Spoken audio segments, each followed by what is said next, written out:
You are now about to witness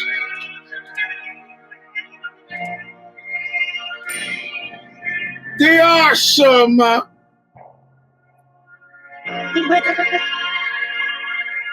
crushing might of the U.G.S.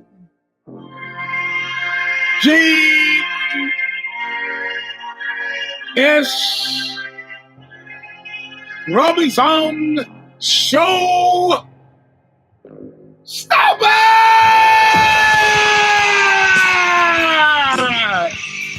She doesn't cry anymore when I do the intro. Nice, progress. Even though I'm sure some of you cry. Ladies and gentlemen, this is version number 331 of the Eugene Robinson Show Stomper. I'm your host, Eugene Robinson, with my able assistant, Cora Kaka Robinson. It's had no sleep. Was up gallivanting about 3 o'clock, 4 o'clock in the morning, 5 o'clock in the morning. Yes, PC time. Anyway, let's let Bob see us in like he has every single week since 2007. So on this little intro, all of nothing, from Stigmata, still available from Revelation Wrestling in Huntington Beach, California, where they should be a deck of nightclub. You can call with a hammer and run your mayor pro tem out of town on a rail to open up a substandard restaurant in Central Florida. Listen well.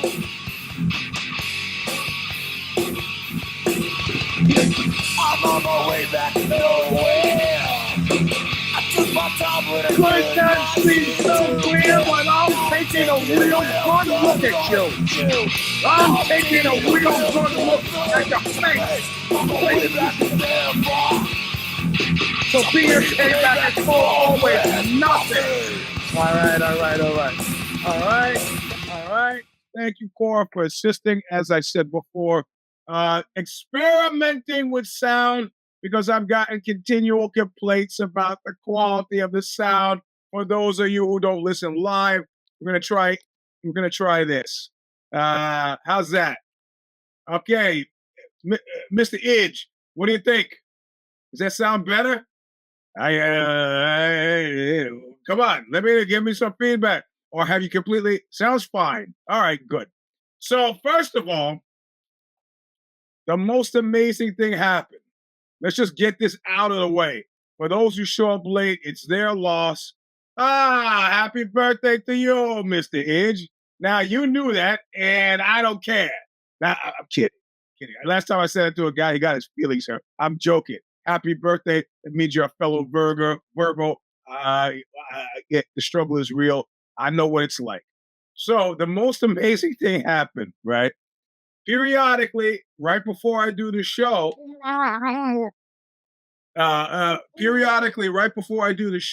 we don't have to go to Abe's at all, kid. I could just take a long time to do this. Okay, then let me do the show. No, you don't. You can get your chair and sit here. See, now the time I'm not doing the show, it's time that we're not going to Abe's. Okay, then grab a chair and come sit here. But I got to do this. So I go through Vimeo, not Vimeo. What is the thing? Venmo, Zelle, PayPal, and Cash App. And I check all of these right before I do the show. Yeah, get a chair and leave that here. And, So I know whether at the top of the hour to list, to complain at you guys about the money I got to pay June, or which is fundamentally $100 a week, or not. Like if I don't mention it, it's because you guys have ponied up through the Substack. We're no longer on Patreon. Whatever was happening on Patreon, we don't know. But usually I have a pretty solid idea of what's going to be in there. Well, let's go to it right now.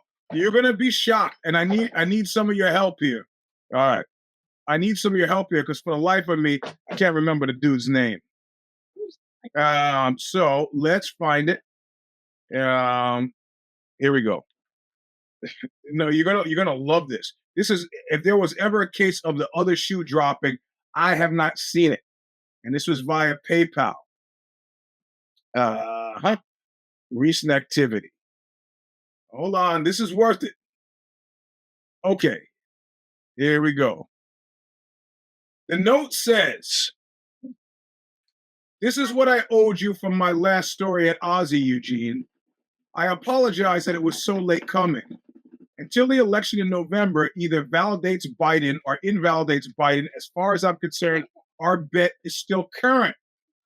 If the election occurs normally, then Biden is legitimate and your $1,000 will be inbound as well. Or mine if the coin falls my way. I am a man of honor, sir." Now, if you remember, I know his real name. If you remember, this is the guy who bet me $1,000 that Trump would win the election. He kept moving the goalposts. What was it? Yes, thank you, Genghis. Genghis. So he kept moving the goalposts, and ultimately he ended up swallowing the Trump party line. That yes, Genghis. That he swallowed the Trump party line. That the election was stolen. He went a step further. That by force of arms, Biden had stolen the election and was keeping us all hostages. It was we don't have to go to Abe's. I'm just going to sit and wait.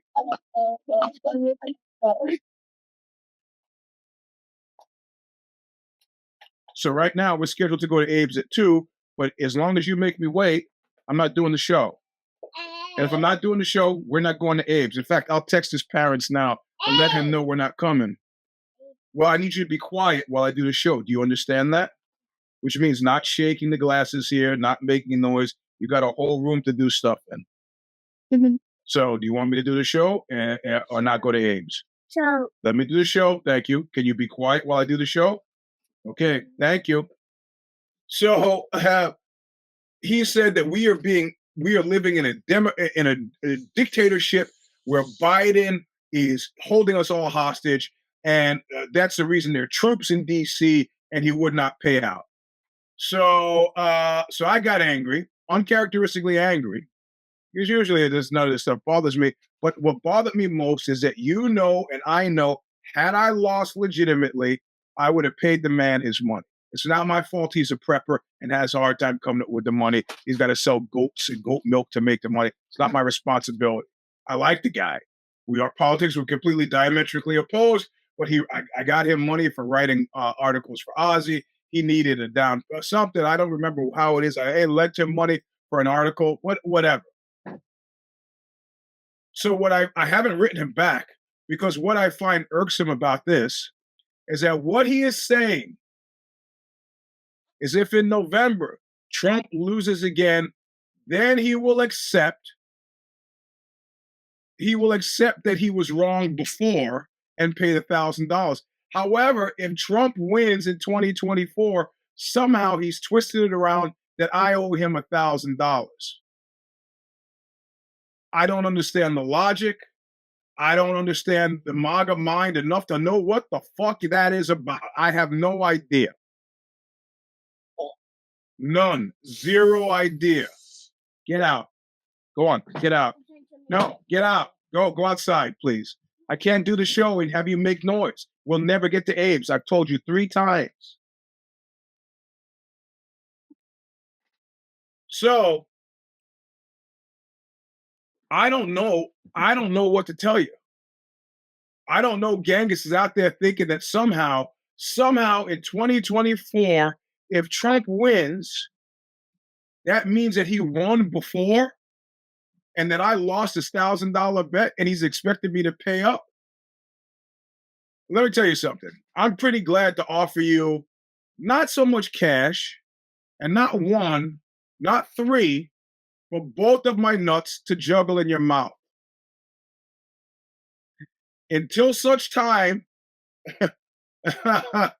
I mean, in all likelihood, what I'm expecting to happen is that Kamala Harris will win, and he'll come up with some other excuse to invalidate the $1,000. But see, the $1,000 was part of the bet. The $500 he gave me was when I advanced him money for an Aussie article that he had either wrote and I published or he hadn't written yet. And he desperately needed the money and said, "Could you help me out?" I said, "Look, I'll pay you before Ozzy pays you." Ozzy may not have even paid the guy. I paid him. I knew it was a lost cause when I started blocking him on all my social media. But he's a man of honor in this instance and gave me the money that he owed me. That's not the money he gambled with. I'm shocked enough to get the money he owed, but this peregrination around November of 2024, it just makes my head hurt. So I will not acknowledge his existence until November 5th, when I fully expect the $1,000 to show up. I don't need an explanation. I don't need any more talk. I'm not arguing with this. All the MAGA guys I know, RP can testify to this. I'm not arguing with you guys anymore about this. Think Haitians are eating cats and dogs? Go ahead. People are now threatening to firebomb schools where Haitians might go? Go ahead. You think that Trump's bad performance was a troll? Go ahead. You think he really won that election because it was one, or the debate because it was 1-3? I can't help you. You know, I got friends. I got no guys who've eaten dog poop in front of me to prove some kind of point. Did I stop them? No, I did not. Doug Rogers.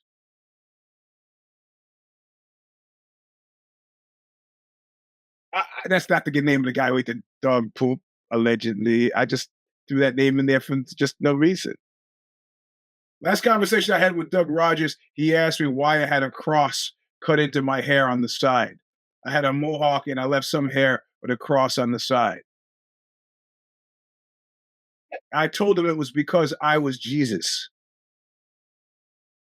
This gave him pause because he expected me to laugh and I did not laugh.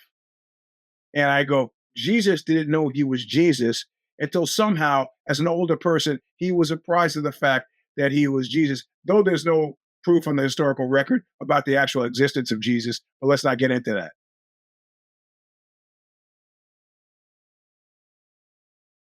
Whatever. The point is that I, you know, on face value, Trump is to be appreciated as an entertainer. There are very few entertainers who stay entertaining beyond the first 10 years. And I've been dealing with that guy since New York. It's not even political for me at this point. You know who else I don't listen to? Elvis Costello. You know what records I don't play anymore? I haven't played the Sex Pistols in about 20 years. They were part of me being radicalized. You know? I mean, you grow out of stuff. These guys who are holding on. What is that great line from Weathered Statues, a song by TSOL, that surviving on old glories when those old glories are gone? Yeah, exactly, man. You think those Haitians in Florida are going to forget this? They are not. They don't understand it as being performative. They do not, because now actual real physical harm stands a chance. And believe me, if I'm Haitian in Springfield, Ohio, I'm not trusting anybody because it would behoove the left side of the aisle. It would serve them greatly if something were to happen to a Haitian now as a result of Trump's exhortation, that something might happen to Haitians. You understand what I'm saying? Politically, that would be a great move. We're talking about the burning of the Reichstag. Nazi, take a drink. Now, if you listen to this new documentary on Noiser, where they're talking about, they throw some salt on the idea that the Reichstag fire was a work. They keep on going about Luby, the guy who couldn't see very well, who burned it down because he had somebody who was a commie, and it was only the party. He was like a commie incel or some such thing. And they go on and on. They spent about 15 minutes talking about how it was a legitimate fire in the Reichstag. And then at the very end of all this, Luby did this, Luby did that, Luby did this, Luby did that. Then they say, well, Hermann Goring was nowhere to be found. Well, Hermann Goring shows up smelling like gasoline. And you can't make that connection. You should have saved me 15 minutes.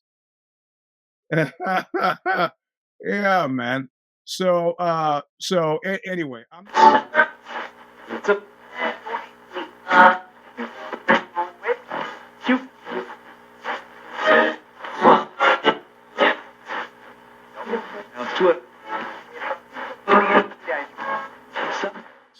Three, 3, 1 of the Eugene Robinson Show Stomper.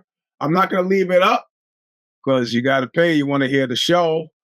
Unless you have a personal request to me, like some of you did last week, because it was so late to leave it up. I'm not going to leave it up. It's going to set private about 30 seconds after I get off the air. Thanks for listening. Try not to die between now and next week, please. Until then, look what you made me do! I don't time, bloody. No black.